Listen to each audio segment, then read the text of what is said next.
Hello and welcome to episode number 27 of the 1-5.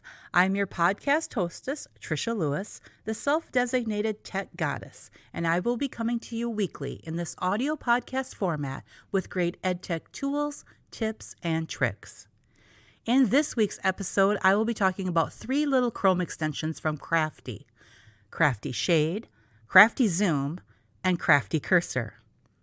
So what is the deal with the name Crafty in all of these extensions? Well, after a little bit of a web dig, I found out that the author of these extensions is Dr. Christopher Kraft from South Carolina. He is an educator and speaker and has a great EdTech resume. I have been a fan of these extensions for a while, so it was neat to find out more about the developer of these extensions when researching this podcast episode.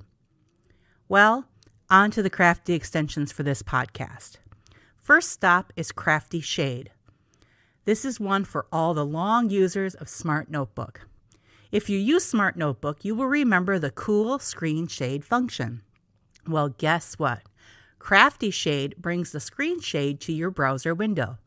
You can reveal web content by pulling in from all 4 sides of the shade, and there is even a nifty little timer function.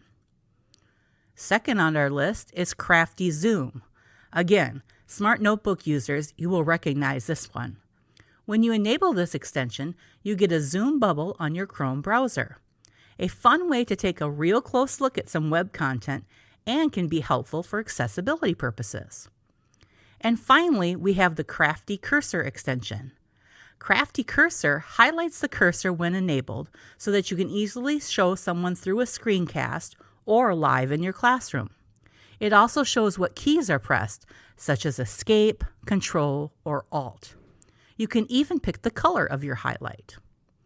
All 3 of these are great little utilities to have handy in your Chrome extension library. Do you want to learn more about EdTech in your learning environment? Check out my website, trishalewis.com. There you can explore my resources, subscribe to my weekly email newsletter, and contact me. Don't want to miss any episodes in the future? Go to your favorite podcast app and search for the 1-5 podcast and subscribe. Feel free to review and rate and let me know what you think of this podcast. Keep in mind the information shared on this podcast may take additional clearances from your EdTech department to work properly in your district, school, or classroom. I have vetted all the information shared on this podcast, and it is available and or correct on the date the podcast is originally published. But remember that services, sites, or products can change or become unavailable without a lot of notice. Thanks for listening, and join me next week for another episode of the 1-5.